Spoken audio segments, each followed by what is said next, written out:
ആരടല്ല പുറകെ തള്ളുന്നത്.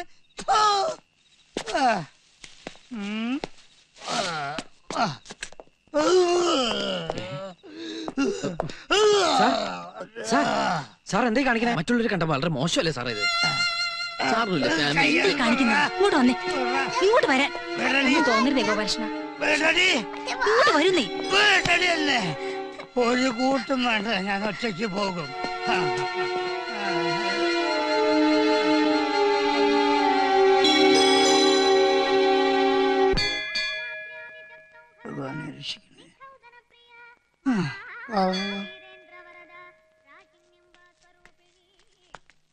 സാറേ നിന്നെ നാണുണ്ടോ? എനിക്ക് കാശ് കണക്ക് കഴിഞ്ഞ് വാങ്ങിയതല്ലേ. എത്ര നാളായിടോ തന്റെ പുറകെ നടക്കാൻ തുടങ്ങിയിട്ട് ആ ലെവലാതി. പെണ്ണും പിള്ളം കൂട്ടിക്കൊണ്ട് അമ്പലം നിറങ്ങുന്ന ഓർസിയറെ കാണുമൊക്കെ ബാറിൽ പോയിട്ട് നക്കാറില്ലേടോ. എന്നിട്ട് കാര്യം ശരിയാക്കിയതല്ലോ ഇവിടെ. ഇനി എനിക്ക് എന്റെ കാശ് കിട്ടാ മതിയാ. താനെന്ന് എന്താടോ പറഞ്ഞത്? എന്താടോ എടാ പട്ടി, മൂക്കത്തെ കുടിച്ച് എന്താ ആഭാസത്തരം കാണിച്ച് ചോദിക്കാൻ ആളില്ലെന്ന് കരുതിയോ? നടുറോട്ടി കിടന്ന് ബഹളുണ്ടാക്കിയുള്ള ശിക്ഷ എന്താ എനിക്കറിയോ? Police act 51. അതെന്താണെന്ന് അറിയാൻ പാടില്ലെങ്കിൽ ആരോടെങ്കിലും ചോദിച്ച് മനസ്സിലാക്കണോ? നിങ്ങൾക്ക് എന്തെങ്കിലും പറയാണ്ടെങ്കിൽ അവരുടെ വീട്ടിൽ ചെന്ന് പറയണം. അല്ലാതെ പൊതുവഴിയിൽ വെച്ച് പെണ്ണുങ്ങൾ കൂടെ ഉള്ള സമയത്ത് പോക്കൃതം കാണിച്ചിട്ടുണ്ടല്ലോ, പിടിച്ച പോലീസ് ലഭിക്കും. പോടോ പോ അങ്ങോട്ട് പോടോ. താൻ നിങ്ങളുടെ ആറങ്ങട് എടാ പോടാ കൃഷ്ണ. അല്ല എന്താ സാറേ ഇത്? വല്ല ഒരു കാര്യമില്ലെന്ന് വെറുതെ മദ്യവെച്ച് പാടില്ലാക്ക. സാറൂട്ടും പുറകിലൊന്നും അല്ല. ഇപ്പൊ മനസ്സിലായല്ലോ. കുടിയന്മാര് കുടിക്കാത്ത സമയത്താ കുടിച്ചു കൂത്താടുന്നവരെ കാണുമ്പോ കള്ളുകുടിയുടെ മോശവശങ്ങൾ മനസ്സിലാക്കുന്നത്. സാറുണ്ടല്ലോ ഇവരെക്കാളും മോശ കള്ളുടിച്ചു കഴിഞ്ഞാ. ആ ഭയങ്കര ബോറാ. തുപ്പുക, ഛർദിക്കുക. ചേച്ചി നിൽക്കണം, എന്നെ കൊണ്ടൊന്നും പറയിപ്പിക്കണ്ട സാർ. അറ്റ്ലീസ്റ്റ് വീട്ടിലുള്ളവരെ കുറിച്ചൊന്ന് ആലോചിക്കുക. ചേച്ചി, കുട്ടി, തറവാട്ടി പറഞ്ഞവർക്ക് പറ്റിയതല്ല സാറേ കള്ളുടി. നിർത്തണമെന്ന് ഞാൻ കുറെ കാലായിട്ട് വിചാരിക്ക, കഴിയണില്ല. 6 മണിയാകുമ്പോ കൈ ഇങ്ങനെ വരയ്ക്കാൻ തുടങ്ങും. അതൊക്കെ സാറിന്റെ വെറും തോന്നലുകളാ. സാറ് വിചാരിച്ചു കഴിഞ്ഞാൽ നിർത്താൻ പറ്റും. എങ്ങനെ? ഒരു ഡോക്ടറെ കാണിക്കണം. അതിനുള്ള അഡ്രസ് ഞാൻ പറഞ്ഞുതരാം. ആ ഗോപാലകൃഷ്ണൻ സത്യത്തിൽ നമുക്കൊക്കെ ഒരു അനുഗ്രഹം. അവൻ പറഞ്ഞോണ്ട് മാത്രം അദ്ദേഹം കള്ളൂടി നിർത്തിയേ. എന്റെ വീട്ടിലെ പ്രശ്നം ഗോപാലകൃഷ്ണന്റെ അടുത്ത് പറഞ്ഞാലോ അവൻ എന്തെങ്കിലും പ്രതിവിധി കാണിച്ചു തരാതിരിക്കില്ല. എന്താ? അകത്തേക്ക് വാ. അകത്തേക്കോ? എന്തിന്? എനിക്ക് ഗോപാലകൃഷ്ണനോട് ഒരു കാര്യം പറയണം. അതിവിടെ ഒന്നും പറയാലോ. അതങ്ങനെ പരസ്യമായിട്ട് പറയാൻ പറ്റൂല. വാ വാ അകത്തേക്ക് വാ. അതെ, അങ്ങനത്തെ കാര്യങ്ങളൊന്നും ഇവിടെ പറയണ്ട. എന്നാ നമുക്ക് എന്റെ വീട്ടിലേക്ക് പോവാം. അയ്യേ, എന്താ? ദയവ് ചെയ്ത് എന്നെ അങ്ങനെ കാണരുത്. അയ്യോ അതല്ലട പൊട്ടാ. അയ്യോ എന്നെ ഇവിടെ ആരെങ്കിലും.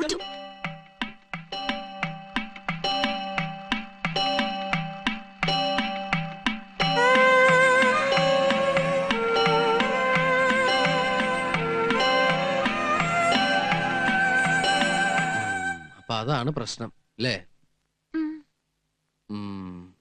ദിവസവും രാവിലെ 4:30 മണിക്ക് എഴുന്നേറ്റ് കുളിച്ച് പുള്ളി ആദ്യത്തെ വണ്ടിക്ക് തന്നെ പോവില്ലേ? അതെ.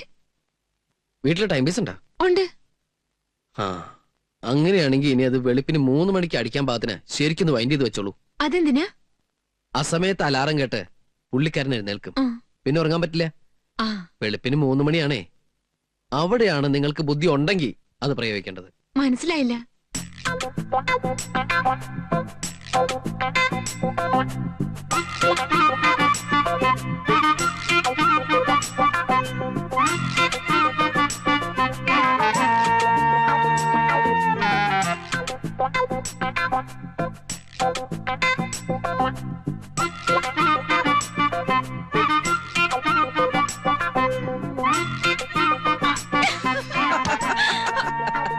ഇതിലൊക്കെ ചെക്കൻ എന്തൊക്കെയാ പഠിച്ചു വെച്ചേക്കണ കണ്ടില്ലേ?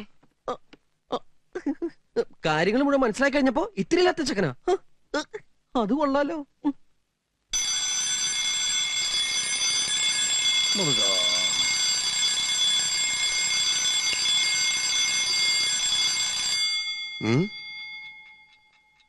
മൂന്ന് മണിയോ?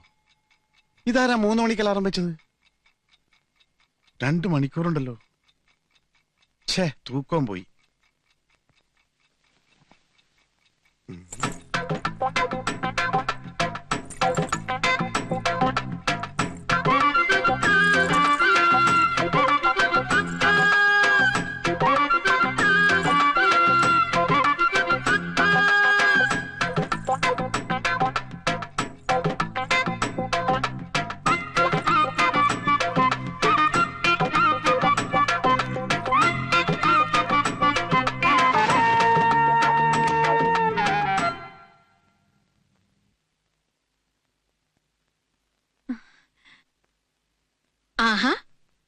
ഇവിടെ ഉണ്ടായിരുന്നോ? എന്നിട്ട് കുറച്ചു ദിവസം പുറത്തേക്കൊന്നും കണ്ടില്ലല്ലോ.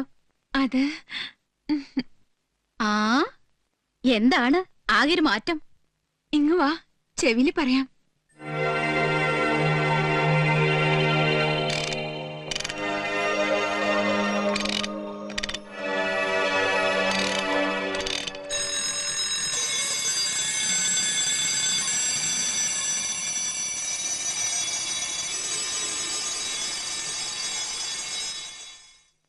എന്നാലും എന്റെ ഗോപാലകൃഷ്ണ, നിന്റെ ഈ കൊച്ചു തലയ്ക്കകത്ത് ഇത്രയും വിവരം ഉണ്ടെന്ന് ഞാൻ വിചാരിച്ചില്ല. ഇവളുടെ ഹസ്ബൻഡ് ആളങ്ങ് മാറിപ്പോയില്ലേ, കണ്ടാ പോലും തിരിച്ചറിയില്ല. ഈ ഫ്ലാറ്റിലെ പുള്ളിക്കാരനെ മാത്രമേ കാണാത്തുള്ളൂ. അതെങ്ങനെയാ? രാത്രി 12 മണിക്കല്ലേ വരണത്, വെളുപ്പിന് 5 മണിക്ക് പോവുകയും ചെയ്യും. അതൊക്കെ പണ്ട്. ഇപ്പൊ കടയും വേണ്ട കച്ചവടം വേണ്ടെന്നായില്ലേ. എപ്പോഴും വീട്ടിൽ തന്നെയാ. ഓ അത് ശരി. എന്നാ പിന്നെ എനിക്കൊന്ന് പരിചയപ്പെടാലോ. ഇപ്പൊ ഇവിടില്ല. അയ്യോ, പിന്നെ കച്ചവടത്തിന് പോയോ? അയ്യോ അതല്ല, പുതിയ TV വാങ്ങാൻ പോയിരിക്കുക.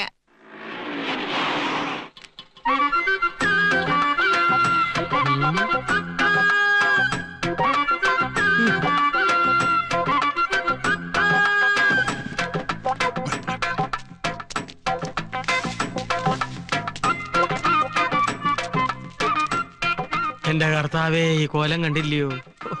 പണ്ട് എന്തൊരു ഐശ്വര്യമായിരുന്നു ആ പാണ്ടി കുറിയും കായസഞ്ചിയും തൂക്കിയുള്ള പോക്ക്. എന്റെ ഗോപാലകൃഷ്ണ. ഹലോ ഹലോ, ഞാനിവിടെ ഈ ടിവിയില് പ്രോഗ്രാം ചെയ്യാൻ ലെറ്റർ വന്നു. ഞാനല്ലേ ലെറ്റർ അയച്ചത്. കം. ഈ കുട്ടി ഇവിടുത്തെ പ്രൊഡ്യൂസർ ആയിരിക്കോ?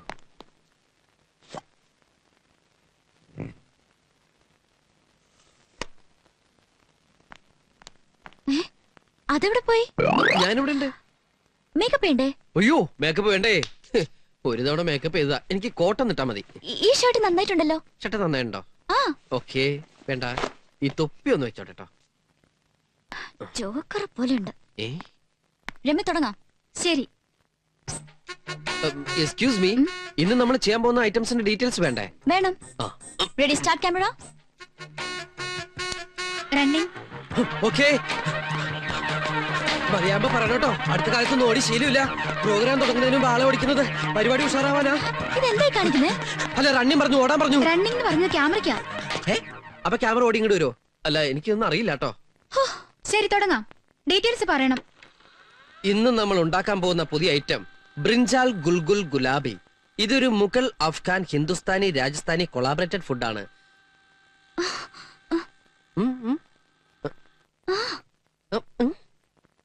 നിങ്ങൾ എന്തിനാ എപ്പോഴെപ്പോഴും അങ്ങോട്ട് നോക്കുന്നത്? എനിക്കറിയില്ല, എനിക്ക് ഇവരെ ഇടയ്ക്കിടയ്ക്ക് ഇങ്ങനെ നോക്കണമെന്ന് തോന്നുക. ഈ പരിപാടി മര്യാദയ്ക്ക് ഷൂട്ട് ചെയ്യണമെന്നുണ്ടെങ്കിൽ അവരോട് ഇവിടെ ഒന്ന് ക്യാമറ. ഇതാണോ നീ പറഞ്ഞ ആള്? അയ്യോ, അപ്പൊ അത് മുഴുവൻ പറഞ്ഞു അല്ലേ? ഞാൻ പറഞ്ഞല്ലേ എന്റെ ലൈഫ് വെച്ച് പന്താടരുതെന്ന്. അതല്ല. ഓ, അപ്പൊ പറഞ്ഞില്ലല്ലേ? ഞാൻ പെട്ടെന്ന് ടെൻഷനായി. നിന്റെ ആളെ നീ തന്നെ വെച്ച് ഷൂട്ട് ചെയ്തോളൂ, ഞാൻ ഒഴിവായേക്കാം.